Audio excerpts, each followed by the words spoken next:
Frank, let's go to this Miami Celtics series that we're going to see tonight. Do you think how Miami's so hobbled up between Jimmy Butler, Tyler Hero, Kyle Lowry?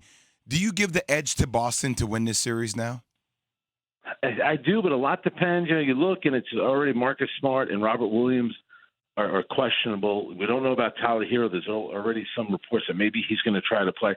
I just don't know if Miami can score enough, and I give Jimmy Butler a lot of credit. He's clearly not close to 100%. Mm-hmm. He tried to go out there. Maybe they should have pulled the plug on him a little bit earlier to get him rested for tonight.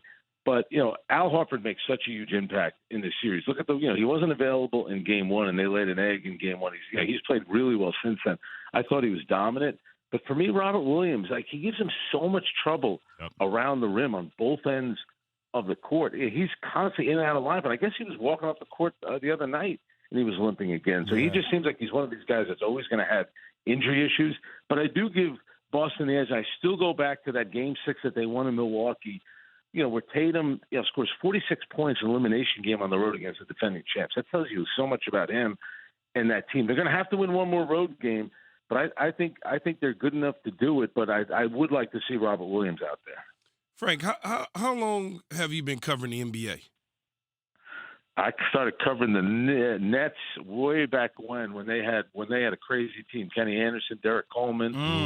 So it's safe. Then I covered the Knicks for like 20 years. So it's safe. I've seen some good basketball. I've seen some heartache. That's you have. No, it's safe to say that you've seen a lot of 2-2 deadlocks in the playoffs. I would assume, right? Yep. So what is it that the Celtics need to do to get it to 3-2 and get back into Boston? I think the big thing for them, can they keep it close, which they didn't do, in game 3. You have to be ready for Miami to give you a big punch early on. I don't think they were ready for it in game 3. But I think another part about it is when they're moving the ball, they're such a better team and they're cutting down on the turnovers. Think about the turnovers that they had in game 3, and which blows you away. Even during their comeback, when they were down 26 or 27, whatever it was, they continued to turn the ball over, and they still got to within 1 point. Really, the series, guys, is about Max Strus making that one shot.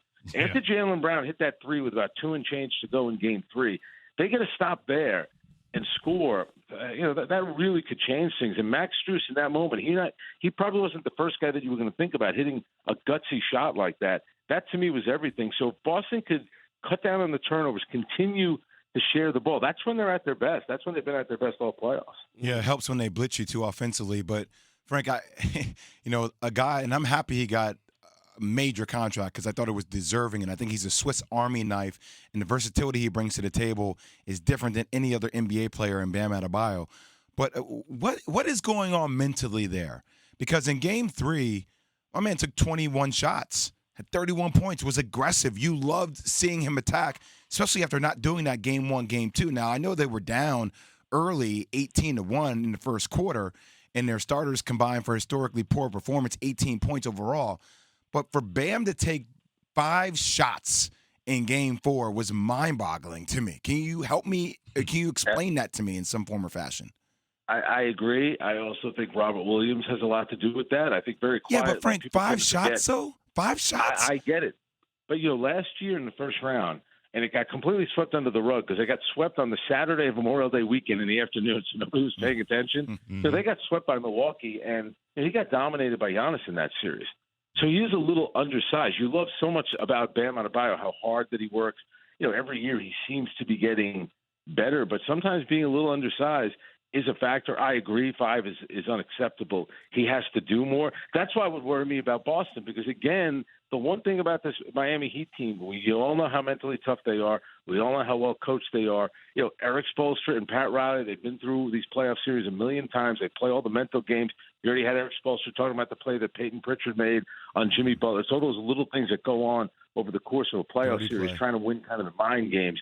But he needs to play better. I just think that he will because, and again, I think a lot will come down to Robert Williams, whether or not he's out there tonight. Based on what you just said, Frank, by the way, Frank Isola from Sirius XM NBA Radio and also the ES Network and Around the Horn here on Keyshawn, J. Will, and Max and ESPN Radio. Based on what you've been telling us, this intel, who do you like winning Game 5 tonight?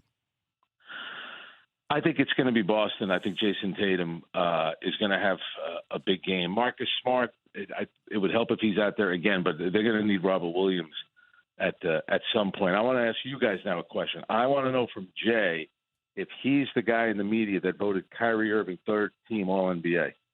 Reveal your identity now. Third-team All-NBA. He got one vote, one third-place vote. I was not. I don't have a vote. Frank, can you believe that? I've been trying to get a vote for a while. I need to have a vote. I do not have a vote, but that is to pay for that. Exactly. Now, come on now. I guarantee you, both you and Keyshawn love the fact that it's like an all-out assault now on the media with these awards. Everyone's saying we have all these biases, stuff like that. I mean, Bam Adebayo was upset that he wasn't Defensive Player of the Year. He didn't even play in 60 games. That's what I'm saying. Just play in games and let the rest speak for itself. Frank, I do have a vote for the Lakers, though. I vote that the Lakers go and get Zach LaVine. What do you think? Is that a good vote? Well, how many knee surgeries has he had? That's the only thing that would bother me about Zach LaVine. And here's another thing, too. He only made the playoffs for the first time in his career this year. I'm not saying that's his fault. Frank. Hang on. It wasn't exactly lights out. I'm worried about all those knee injuries. That would be a major concern. I mean, but Frank, you can make the same case. I mean, how deep did AD go in the playoffs before he went to the Lakers? That's fair. But I am the same guy. But he was in the play. But he was in the playoffs. He was in the playoffs. I'll give you that. I'll take anyone around. Frank, I'll take anybody. Every time somebody comes up, yeah, we'll take him. Sure, he's good. Yes. Maybe a team needs to start taking guys that used to be injured with their previous teams and hoping they can get healthy with the Lakers. Maybe a team needs to stop doing that when it comes to the Lakers trying to advance. Thanks for watching ESPN on YouTube. For live streaming sports and premium content, subscribe to ESPN Plus right now.